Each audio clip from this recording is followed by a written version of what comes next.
You won't believe what's happening in universities and colleges across the U.S. Armed U.S. troops have just deployed to partake in deadly clashes with young protesters. In fact, it's already happening.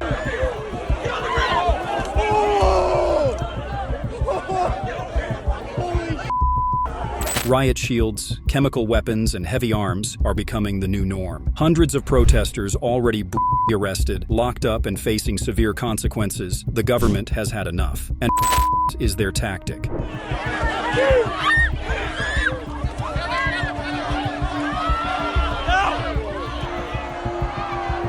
This is just the beginning of stopping the pro-Palestinian protests. With government officials getting extremely tired of know-it-all students creating utter chaos, they've decided to round them all up, hoping to put an end to the madness. More than 500 demonstrators have been arrested so far. Videos show law enforcement using tear gas, handcuffs, and even tasers to detain everyone from students to professors. But this hasn't been the case. More protesters than ever resumed demonstrations, begging questions about what means the authorities must use to end this insanity. Can authorities justify the use of force against what started as a peaceful protest? And most importantly, why isn't our President Joe Biden confronting the issue? Stick around as we delve into the government response and the severe actions being taken across the U.S.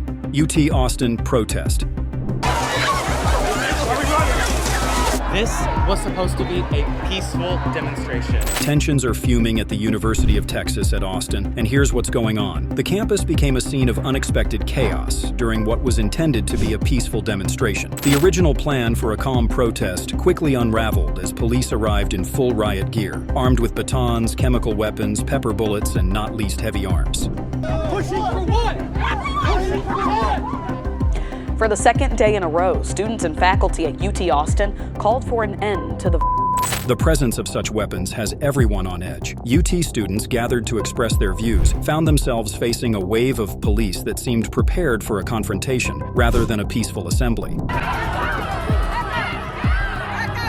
And our breaking news coverage continues. We've now learned more than 20 people were arrested after protests erupted at the University of Texas at Austin today. The state responded with a heavy law enforcement presence. In a statement, Governor Abbott said the protesters, quote, belong in jail. As the situation unfolded, the campus has turned into a battleground between authorities and young protesters, being forcefully arrested left, right, and center. This escalation raises serious questions about priorities and decision-making at the helm. But this is far from the most action-packed protest battle. These are happening all across the states, with tensions running even higher in USC. USC Protest. Pro-Palestinian protesters clash. LA police officers in riot gear move in, and there are a number of confrontations as the police force encircles the center of campus. That's when dozens of arrests begin as protesters who refuse to leave are taken away one by one. The situation at the University of Southern California has gone too far. Here's what's happening. Students and community members are clashing with police and campus security over a protest. The heart of the issue? A pro-Palestinian group set up tents in Alumni Park as a stand against what they call policies of repression and censorship. But it's not just about the encampment. Safety, always a top concern on campus, has been thrust into the spotlight.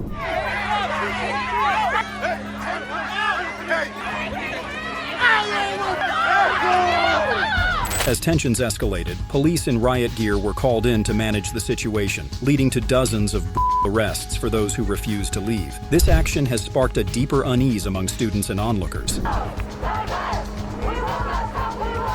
The financial angle is also under scrutiny. Students are questioning where their university fees are going, especially in light of such a heavy police presence on campus. But what has the government done to end the chaos? Have they even lifted a finger? Government response. I condemn the anti-Semitic protests. That's why I've set up a program to deal with that.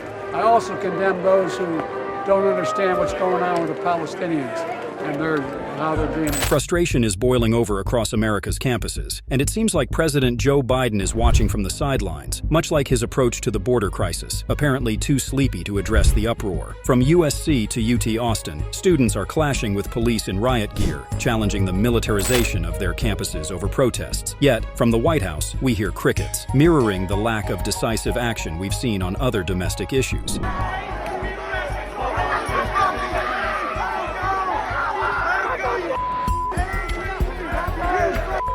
The scenario is uncomfortably familiar. An escalating situation, a call for leadership, and a tepid response from the top. Instead of dialogue and de-escalation, there's tear gas and tasers. It's like watching the border chaos unfold all over again. Mismanagement, misallocation of resources, and a total lack of foresight. Just as with the border, where communities feel overwhelmed and left to fend for themselves, campuses are turning into battlegrounds. The financial strain on university resources and the disruption of academic life echo the broader national concerns about Biden's handling of critical issues. Where is the planning? Where is the support? Where is the action? Is this the beginning of the next American Civil War? Pro-Palestinian protesters gathered outside the Washington Hilton as guests arrived for tonight's White House Correspondents' Dinner. As protests shift from campuses to the president's doorstep, the big question looms. Will Biden wake up to the calls of America's youth, or will he remain disengaged, leaving students and communities to manage as best they can? Just as the border remains a contentious issue with no clear resolution in sight, the campus crises beg for leadership that seems, so far, too sleepy to notice. Stirring further debate is the fact that the two protests we've covered so far are not alone. Dozens more are happening right now. Stick around as we delve deeper into the controversy. Emory University.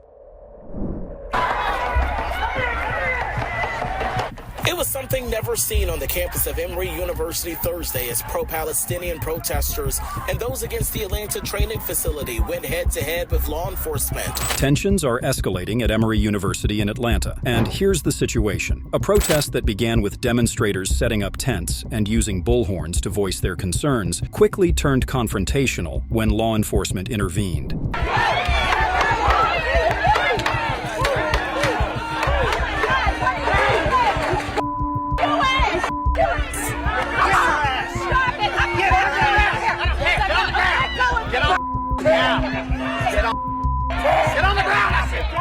The campus, usually a place of academic pursuit, saw a significant police presence, including Emory University Police, Atlanta Police, and the Georgia State Patrol. The police response was heavy, equipped with riot gear. The officers used tasers and chemical agents to disperse the crowd, tactics that intensified the atmosphere and led to several arrests. Approximately a dozen people were taken away in restraints, their detentions adding fuel to the already heated situation. Oh my God!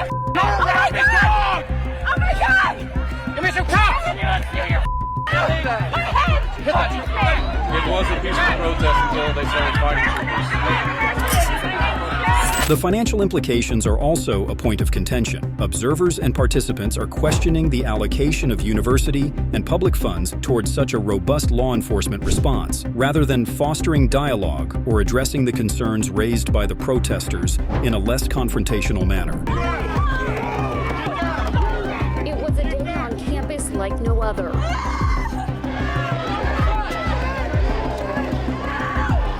This crackdown has not only disrupted the daily rhythm of campus life, but has also sparked a broader discourse on civil liberties and student activism. With the university stating that those arrested were not recognized members of the community, the situation raises questions about who has the right to protest and how such demonstrations are policed. As the community braces for more protests scheduled for later in the day, there's a palpable tension about what might unfold next. This event at Emory University highlights the ongoing challenges of managing public demonstrations on college campuses, particularly when they escalate into major confrontations between students and law enforcement. Rob, Chicago police said they arrested more than 50 people today between protests downtown and near OHare this morning. This event at OHare is a stark example of the growing tension over public demonstrations and law enforcement's response in urban settings. As the dust settles, the city is left grappling with questions about freedom, safety, and the true cost of security. Stick around as we dive deeper into the protest problems.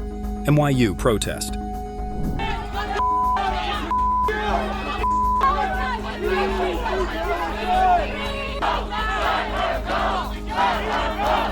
Tensions are running high at New York University, and here's what's unfolding. A protest that began as a peaceful encampment turned chaotic when a significant police presence, including officers in riot gear, arrived on the scene.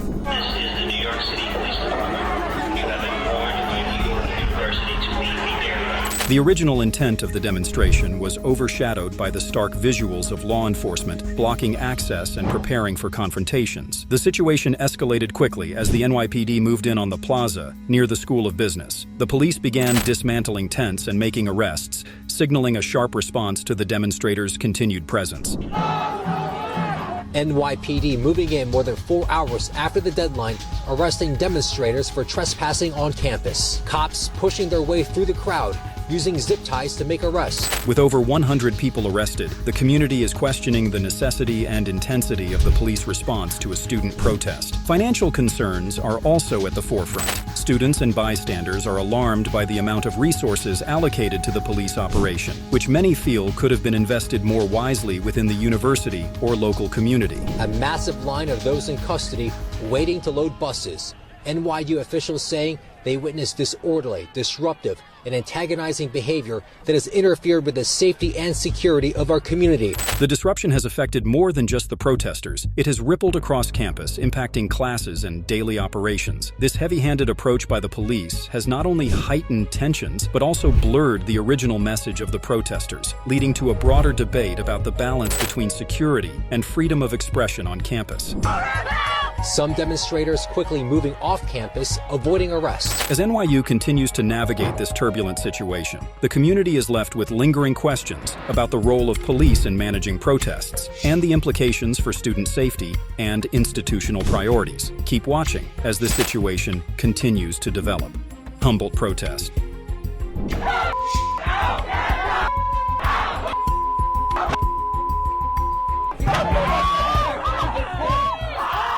Tensions are skyrocketing at Humboldt University, and here's the lowdown. What started as a planned peaceful protest quickly escalated when a significant police presence met demonstrators. Students and faculty who gathered to express their concerns faced officers in riot gear, prepped with shields and batons, signaling a readiness for heavy confrontation. The situation intensified as police enforced strict perimeter controls around key campus locations, blocking protester movements and leading to standoffs. Witnesses reported the use of pepper spray and tasers, tools that added to the chaos and discomfort among the protesters. Financial worries are also stirring among the Humboldt community. Observers and participants are questioning the allocation of university and public funds towards such a robust police response, rather than addressing student needs and safety in less confrontational ways. This display of force at a university protest has not only raised concerns about the balance between security and freedom of expression, but has also disrupted academic activities. Classes were interrupted, and daily campus life was thrown into disarray, leading to a broader discourse on the role of policing in educational settings. As more arrests were made, the community was left with lingering frustrations and questions about the necessity of such measures. What will this mean for the future of protests and police presence at Humboldt? Stay tuned as this story continues to unfold. OHare Protest. Similarly, tensions are flaring near OHare Airport in Chicago, and here's what's happening. Many travelers today had to hike it to OHare because a protest blocked the highway, and man, it caused a massive traffic delay. This morning, a demonstration intended to be peaceful took a turbulent turn. The protesters, who had planned a straightforward march, were met with heavy police presence, including officers in riot gear ready to intervene. The situation escalated quickly as police set up blockades, effectively cutting off the protesters' path, which incited more unrest among the demonstrators. The presence of police batons, chemical weapons, and pepper bullets contributed to a tense atmosphere, heightening the sense of confrontation. Passionate calls for freedom devolved into chaos. Police clashed with protesters. Punches were thrown as the crowd shoved and wrestled in the streets. Financial concerns are also bubbling up as residents and protesters alike question the allocation of their tax dollars towards such a heavy-handed law enforcement response. This display of force at a peaceful protest has many wondering about the priorities and decision-making of city leaders. The area, usually bustling with commuters and travelers, came to a standstill. Traffic around the airport was disrupted, affecting daily routines and raising broader concerns about public safety and the right to protest, as confrontations between police and protesters led to physical scuffles and multiple arrests. The community's frustration only grew. The day ended with over 50 people detained, adding to the gravity of the situation. Columbia Protest. A stunning scene at Columbia University in New York today. Police in riot gear moving in to clear an encampment of students protesting the war in Gaza. Dozens arrested. Tensions are surging at Columbia University, and here's what's going on. The campus became a flashpoint as police in riot gear moved in to dismantle a protest encampment, resulting in a heated clash with students. The dismantling of what had been dubbed Tent City by the protesters was met with strong resistance, leading to the arrest of 113 students, their wrists zip-tied as they were led away by law enforcement. Confrontation at Columbia today. Police removing protesters from campus, citing extraordinary circumstances. The sight of police equipped with shields and batons on the elite university campus has sparked widespread concern and debate over the use of such force in an academic setting. The intensity of the police response has raised questions about the allocation of resources and the prioritization of safety versus the right to peaceful protest. This crackdown has not only disrupted the daily rhythm of campus life, but also ignited a broader discourse on civil liberties and student activism. As the students regrouped and began rebuilding their encampment, the campus atmosphere remained charged, with ongoing protests underscoring a deep-seated frustration among the student body. The university community and observers alike are now grappling with the implications of these events, questioning the balance between maintaining order and respecting student activism. This situation at Columbia University highlights the ongoing tension between security measures and the preservation of academic freedom and expression. National impact. Campus unrest is more than just scattered disruptions. It's shaping into a national saga that's redefining debates about civil liberties, educational values, and financial integrity from coast to coast. From the buzz of protests at the University of Southern California, to the clamor at the University of Texas at Austin, and reaching to Emory University in Atlanta, the tension is palpable and visibility is skyrocketing. Across the board, there's a glaring financial burden that's stirring up discontent. Students are loudly questioning why their tuition is funding police in riot gear instead of enhancing their educational spaces or the quality of their learning. This shift is not just transforming campuses, but is also sparking nationwide debates over the financial directions of educational institutions. As riot shields overshadow textbooks, universities might just have to prepare for a drastic shift in public perception and even student enrollment trends. The impact on education is profound. At USC, essential academic activities like finals week are in disarray, forcing provosts to pivot to online classes hastily. Over at UT Austin, what was intended as a peaceful rally morphed the campus into an almost warlike zone, jarring academic life and instilling a sense of fear and uncertainty. This shockwave is more than a disruption. It's a potential threat to the very soul of these institutions, possibly deterring future generations of thinkers and leaders. Furthermore, these campus protests are thrusting the national civil liberties conversation into the spotlight. Emory's arrests of students and faculty in tense conditions raise alarm bells about free speech and assembly rights.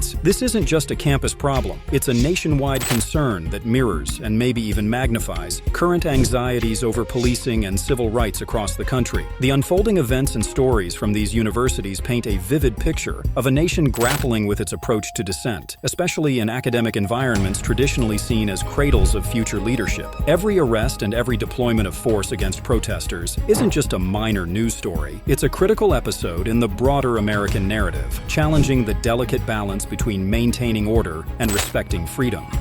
Conclusion.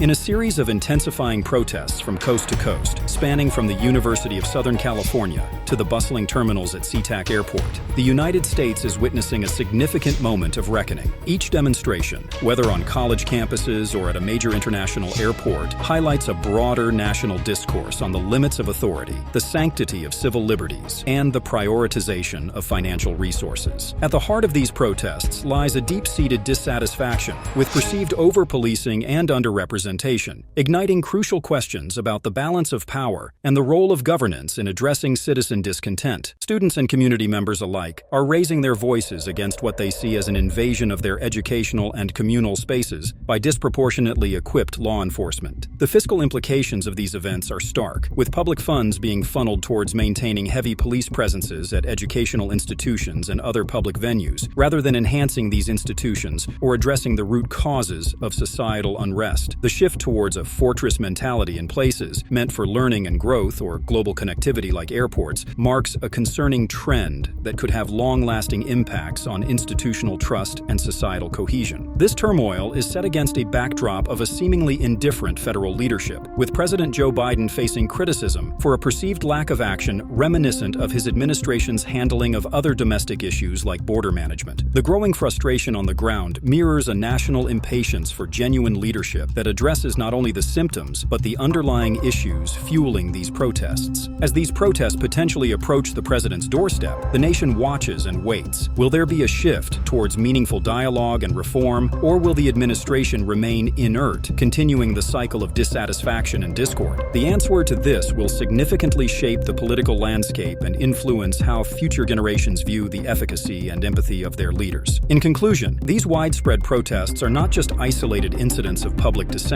but are emblematic of a broader American crisis over governance, freedom, and the responsible use of power. How this unfolds could very well redefine the national approach to civil engagement and governance in the coming years, urging an overdue reassessment of how democracy functions in times of turmoil.